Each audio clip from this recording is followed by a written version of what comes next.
The most important hymn writer among Baptists in America in the 18th century was John Leland. That's a line from David Musick and Paul Richardson's book, I Will Sing the Wondrous Story, A History of Baptist Hymnody in North America, published in 2008. But John Leland, the original author of Oh When Shall I See Jesus, wasn't only a hymn writer. He was also one of the leading Baptist ministers and evangelists of his day. And beyond preaching, he became widely known for championing religious liberty, the rights of individuals, and the conviction that church and state should remain separate.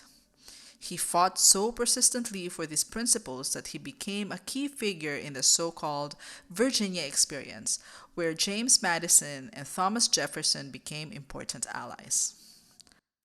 Leland went on to become a pivotal supporter of James Madison and helped secure Baptist backing for Madison's election to the First Congress, where Madison drafted what would become the First Amendment of the Bill of Rights. In today's episode, we will talk about the remarkable life of John Leland, how his hymn Oh When Shall I See Jesus came about, and how this Baptist hymn eventually made its way into the Seventh-day Adventist hymnal.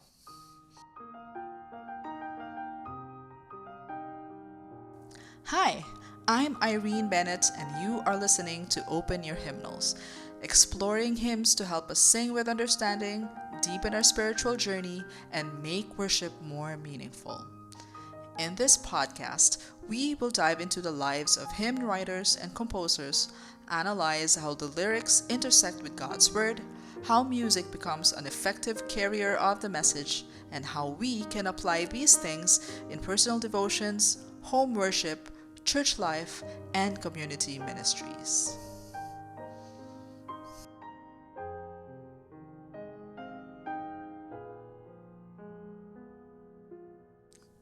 Are you familiar with the hymn, Oh When Shall I See Jesus?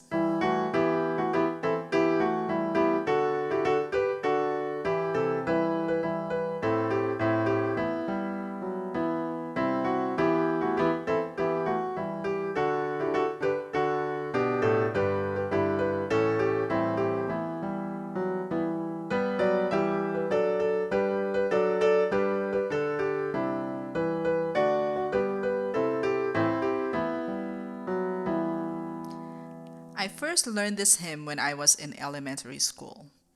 Back then, I didn't even know it was a hymn. It was a children's choir arrangement, and I still remember rehearsing it over and over for a Vespers program at my school. After that, I never sang it or heard it again. Years later, when I was much older and working on a graduate paper on hymns at the Center for Adventist Research, I came across this hymn again. And to my surprise, the tune and the words were still familiar. Another memory I have of this hymn goes back to my days training as a medical missionary at Wildwood. Very early one morning, before the sun was even up, the boys decided to walk around campus singing this hymn at the top of their lungs, over and over.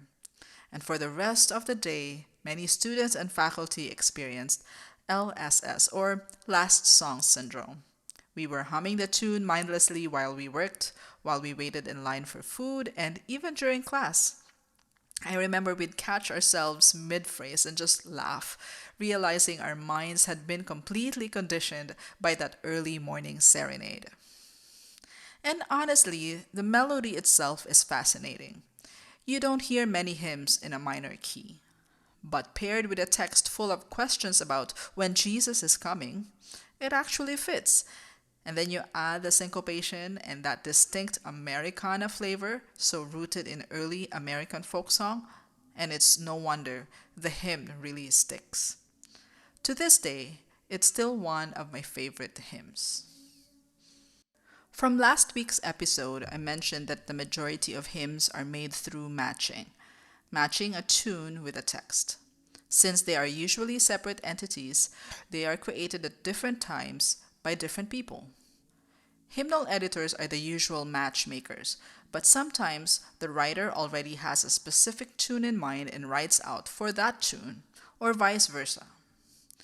In this case, "Oh When Shall I See Jesus" was penned by John Leland, and later a hymnal editor discovered it and added not only his own tune, but also took the liberty of adding a refrain and changing some of the words to fit the music.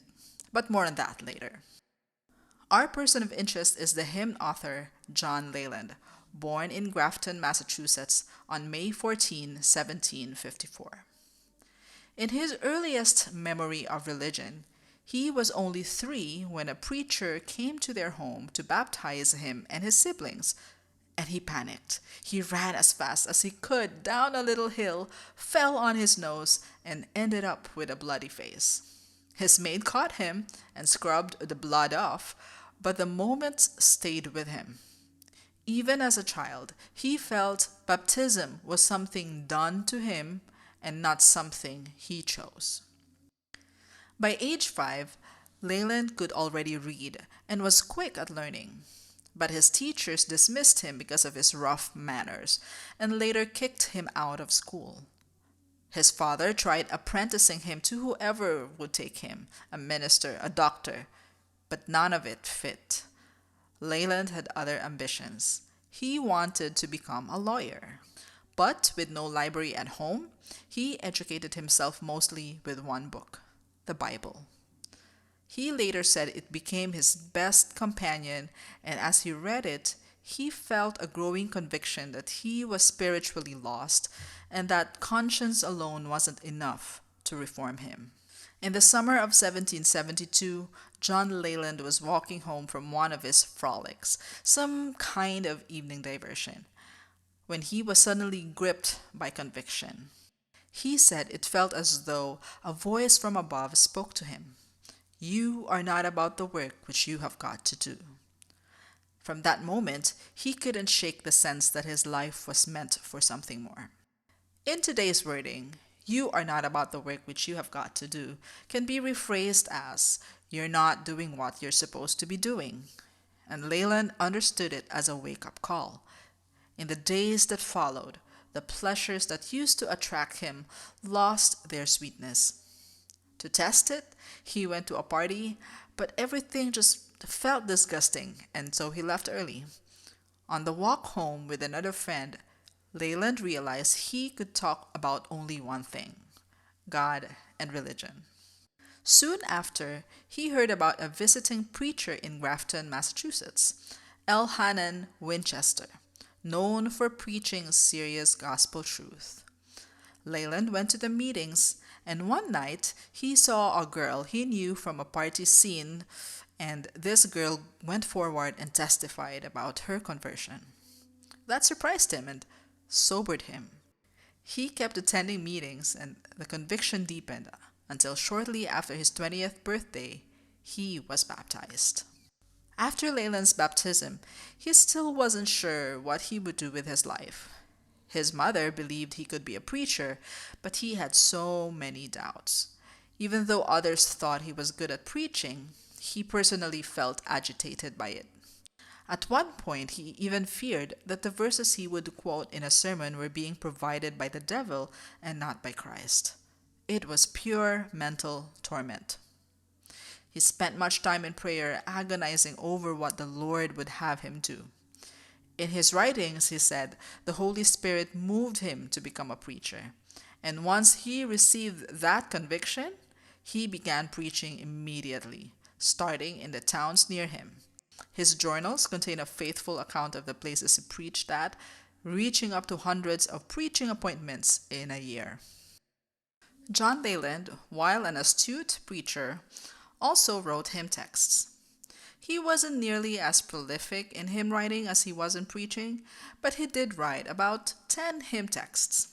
Hymnologists often note that among those, there is one that truly stands out, and that is our hymn for today, "Oh When Shall I See Jesus."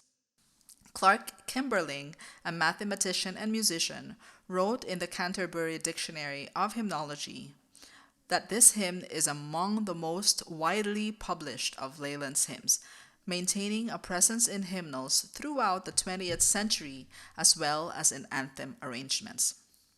Speaking of arrangements, Many living composers today, such as Kenberg, Marquez, Lloyd Larson, and Mac Wilberg, have written wonderful anthems based on this hymn, which I have linked in the show notes.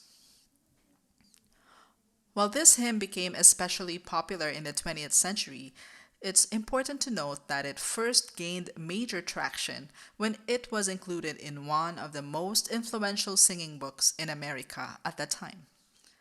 The Sacred Harp is a historically important shaped note tune book first printed in 1844.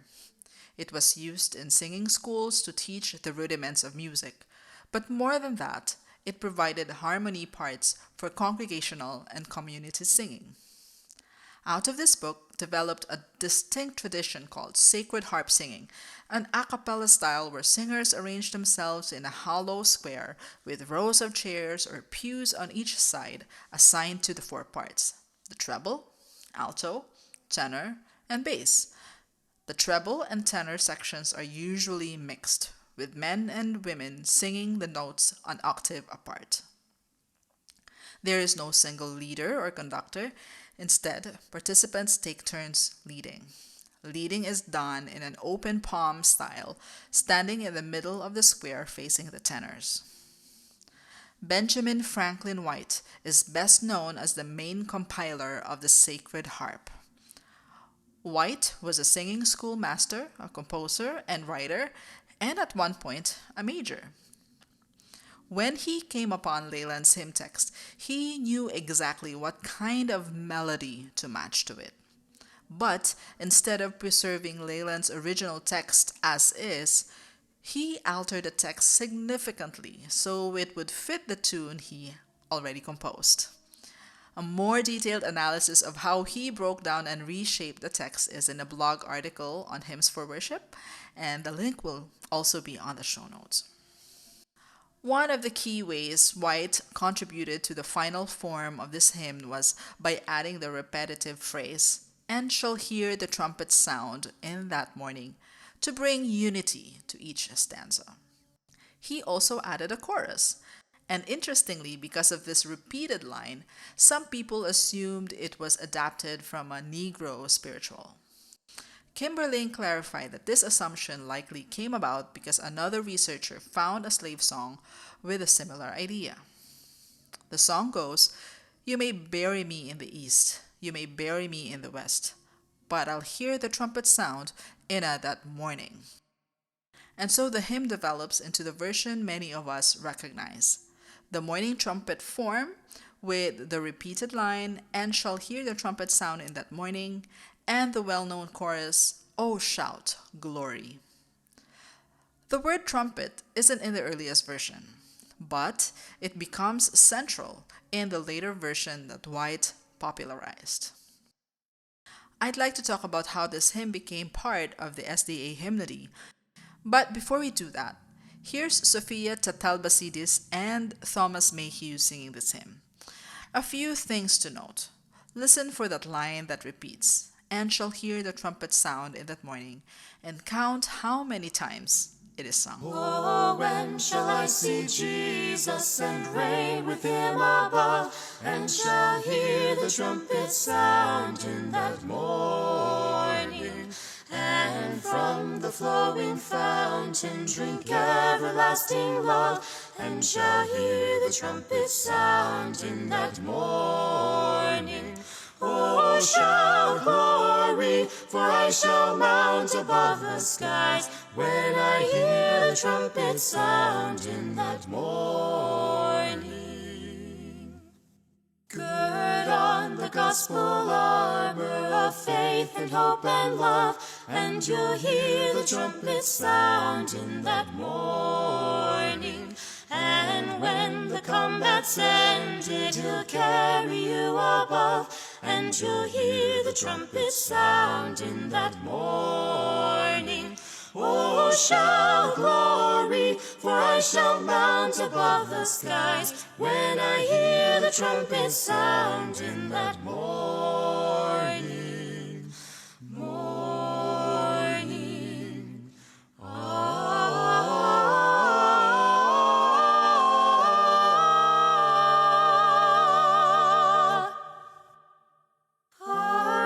shall hear with transport the host of heaven sing, and shall hear the trumpet sound in that morning.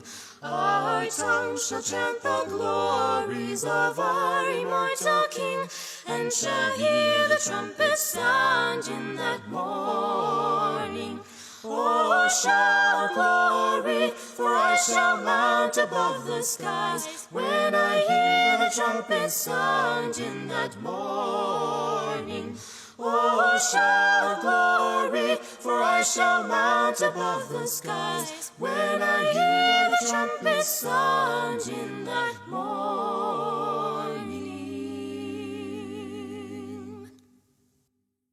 When we talk about early Adventist hymnody, it's easy to assume it all started inside Adventism.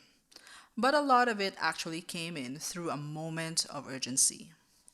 One of the clearest snapshots of that urgency is a conversation between Joshua V. Himes and William Miller in Boston in December 1839 after Miller's lecture series at the Chardon Street Chapel.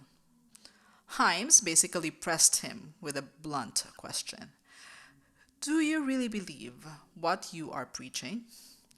And when Miller said yes, Himes pushed it further. Well, if Jesus is truly coming soon, then this message can't stay in small circles. It has to go public, cities, big audiences, wide distribution. And that's where Himes' quote-unquote publicist brain kicks in. According to the Encyclopedia of Seventh-day Adventists, he became Miller's booking agent and promoter, scaling the message through print, organized conferences, and eventually camp meetings, turning what could have stayed local into a national movement. And here's where hymnody comes in. Himes did not just promote preaching. He also promoted singing. The ESDA article notes that he published a Millerite songbook called The Millennial Harp in 1842. Around the same time, print ads describe another collection, Millennial Musings, compiled by J.V. Himes and Josiah Litch. Sometimes, these two, the Millennial Harp and Millennial Musings, would be bound together. And that's where this hymn shows up, Millennial Musings, hymn number 26. If you want to see that hymnal for yourself, it's available digitally, and I've linked that in the show notes. Now, when you compare that version with what we have in the current SDA hymnal, the differences jump out. In Millennial Musings, the hymn appears as text only, no refrain and no tune name given. It also matches the older quote-unquote straight hymn form commonly attributed to John Leland. But the form that eventually lands in our hymnal, the current one, is the version shaped a little later in the Sacred Harp in 1844. You know, the one with the refrain and the tune that most of us recognize. In the Seventh-day Adventist hymnal, that's hymn number 448, Oh, When Shall I See Jesus, attributed to John Leland and paired with B.F. White's tune, The Morning Trumpet. And because this hymn already appeared in Millerite hymnody, it's categorized in our current hymnal as an early Advent hymn. So that's where we will pause for today.